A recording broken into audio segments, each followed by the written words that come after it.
नमस्कार दोस्तों, आज के हमारे इस वीडियो में हम आपको भाई दूज के त्योहार की कहानी सुनाने वाले हैं। दोस्तों, एक समय की बात है, एक बुढ़ी अम्मा थी। उनके एक बेटा और एक बेटी थी। बेटी की शादी हो चुकी थी। एक दिन भाई दूज के त्योहार पर बेटे ने बहन के घर जाने का आग्रह किया तो बुढ़ी अम्मा ने कहा, बेटा, तेरी बहन तो बड़ी कलिया है, वो हर वक्त लड़ती है, तू उसके घर जाकर क्या करेगा। लेकिन बेटे के आग्रह करने पर बुढ़ी अम्मा ने उसे अनुमति दे दी। भाई अपनी बहन से मिलने के लिए घर से निकलता है। रास्ते में उसे नदी मिलती है। नदी कहती है, मैं तेरा काल हूँ, मैं तुझे डुबाऊंगी। तब भाई कहता है, मैं कई साल बाद अपनी बहन से मिलने जा रहा हूँ, उससे मिलके आने दो, फिर वापस आते वक्त तुम मुझे डुबा देना। तो नदी मान जाती है और उसे रास्ता दे देती है। थोड़ा आगे बढ़ता है तो रास्ते में उसे सर्प मिलता है। सर्प कहता है, मैं तुझे डसूंगा। तब भाई कहता है, पहले मुझे अपनी बहन से मिलकर टीका लगवा लेने दो, फिर तुम मुझे डस लेना। सर्प भी उसे रास्ता दे देता है। अब वह आगे बढ़ता है। आगे जंगल में उसे एक शेर मिलता है। शेर कहता है, मैं तुझे खाऊंगा। तो भाई उसे भी वही कहता है, मैं पहले अपनी बहन से मिलकर टीका लगवा लूं, फिर लौटते समय तू मुझे खा लेना। शेर भी उसे रास्ता दे देता है। अब भाई बहन के घर पहुंचता है और आवाज लगाता है, देख बहन, 7 कोस दूर से तिलक कराने तेरा भाई आया है। बहन उस वक्त सूत काट रही होती है। तब उसका सूत बीच में ही टूट जाता है। ये मान्यता है कि यदि सूत काटते वक्त सूत बीच में टूट जाए तो जिस बहन के इकलौता भाई होता है वो जब तक सूत पुनः जुड़ नहीं जाता तब तक बोलती नहीं है। भाई बाहर से पुनः आवाज लगाता है। भाई की आवाज सुन जब बहन जवाब नहीं देती तो भाई मन में सोचता है, मुझ गरीब से मेरी बहन बात नहीं करना चाहती। माँ सही कहती थी, मुझे यहाँ नहीं आना चाहिए था। ये सोचकर वह वापस जाने लगता है। इतने में बहन का सूत पुनः जुड़ जाता है और वह भाई को आवाज देती है और उसकी तरफ दौड़ती है और उसे बात ना करने का कारण बताती है।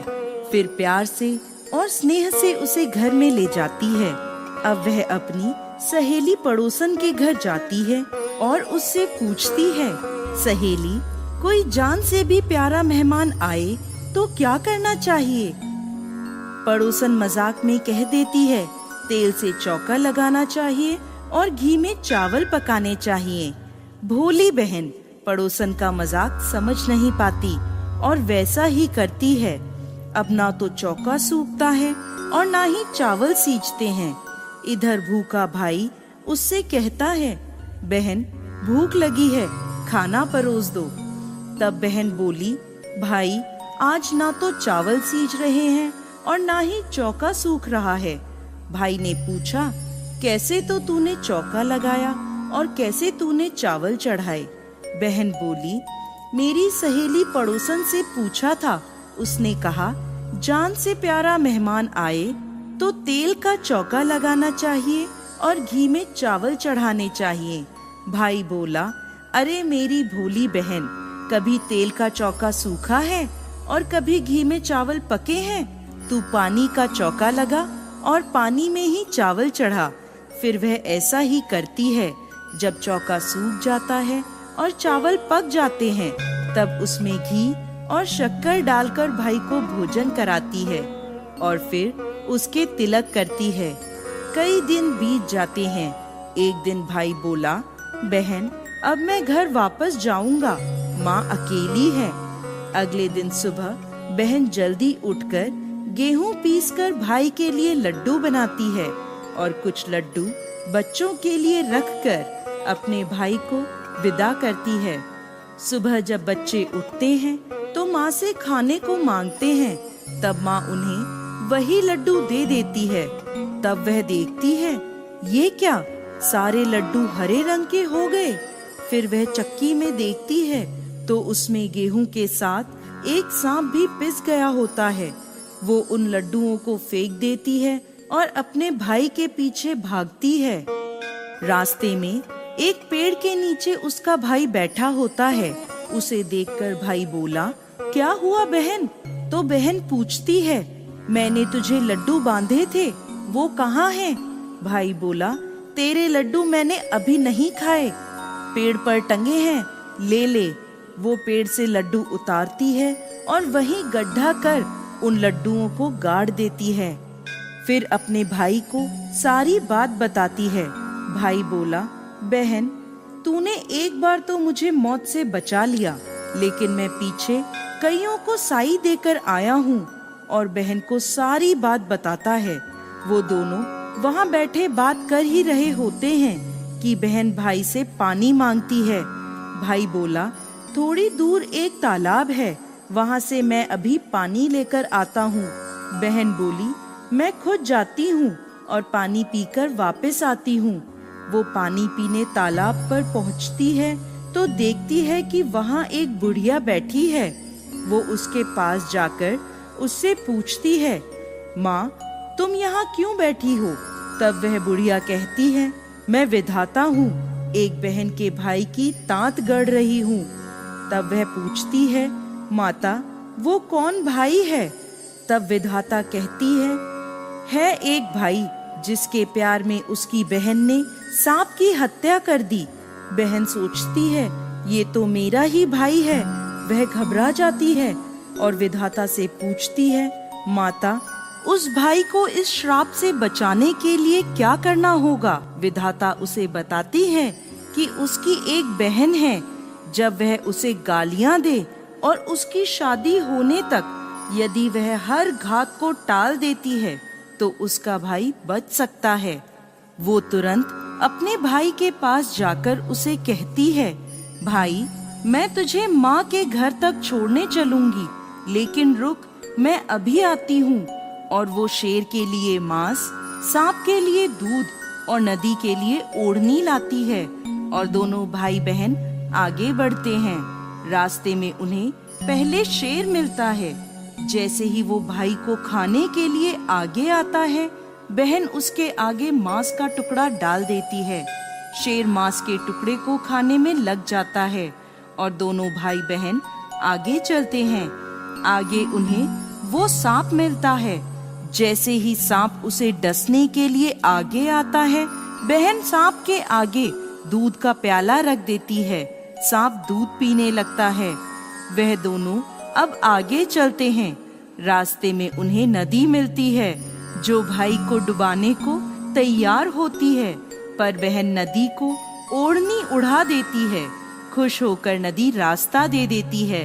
अब वह दोनों भाई बहन आगे बढ़ते हैं और अपने घर पहुंच जाते हैं। बेटी को देखकर माँ खुश हो जाती है, पर बहन उसी समय भाई को गाली देने लगती है। तब माँ बेटे से कहती है, इस कलिया बहन को क्यों ले आया? तब भाई बोलता है, माँ बहन तो बहुत अच्छी थी, पता नहीं घर आते ही इसे क्या हो गया। थोड़े दिनों में भाई का रिश्ता आता है। तब सब कहते हैं, बहन पागल तो है पर भाग्यवान है।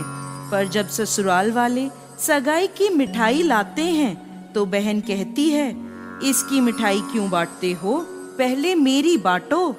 कई बड़े बुजुर्ग बोले, इसे भी भाई के साथ बिठा दो। सगाई शुरू होती है, वहाँ आग लग जाती है। बहन को तो पता ही था कि उसके भाई की घात है। उसने तुरंत ही वह आग बुझा दी। अब कुछ दिन बाद शादी के कार्यक्रम शुरू होते हैं, परंतु बहन हर समय भाई के साथ रहती थी। जब भाई की निकासी होने लगी तब बहन बोली, अरे इसकी निकासी क्या करते हो, पहले मेरी निकासी करो और इसे पीछे के दरवाजे से लेकर जाओ। बहन के इतना कहते ही आगे का दरवाजा टूटकर गिर जाता है। सब कहते हैं, भले ही बहन कलिया है पर बराबर भाई की जान बचा रही है। जब भाई फेरों में बैठता है तो फिर बहन कहती है, इसकी जगह मैं फेरों में बैठूंगी। शादी के बाद जब दूल्हा दुल्हन की रात जागती है तो बहन कहती है, इसकी नहीं, पहले मेरी रात जगाओ। कई लोग बोले, बीच में पर्दा लगाकर इसे भी साथ में सुला दो। रात में जब भाई भाभी सो जाते हैं तब वहाँ एक सांप आता है। बहन तो तैयारी में ही बैठी थी, वह उसे पकड़कर टोकरे में रखकर सो जाती है। आज वह कई दिनों में निश्चिंत होकर सोती है। इधर उसकी माँ सोचती है, बेटी के उठने से पहले ही मेहमानों को विदा कर देती हूँ, वरना फिर शोर मचाएगी। जब बेटी उठकर देखती है घर में कोई नहीं दिखता, माँ से पूछती है, माँ सब मेहमान कहाँ चले गए? तब माँ कहती है, बेटा सब मेहमानों को विदा कर दिया है।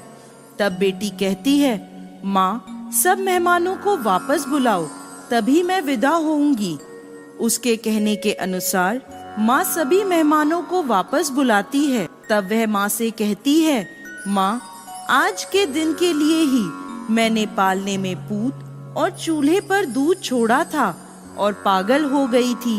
मेरे इस भाई पर 7 घात थी, वो टालने के लिए मैं ऐसा कर रही थी। उसकी यह बात सुनकर माँ और भाई बहुत खुश हो जाते हैं और सबसे पहले अपनी बेटी को विदा करते हैं और उसके बाद सभी मेहमानों को विदा करते हैं। इस दिन के बाद से ही हर बहन अपने भाई की लंबी उम्र की कामना से भाई दूज का त्योहार मनाने लगी। इस दिन भाई को टीका करती हैं और यह कथा सुनती हैं।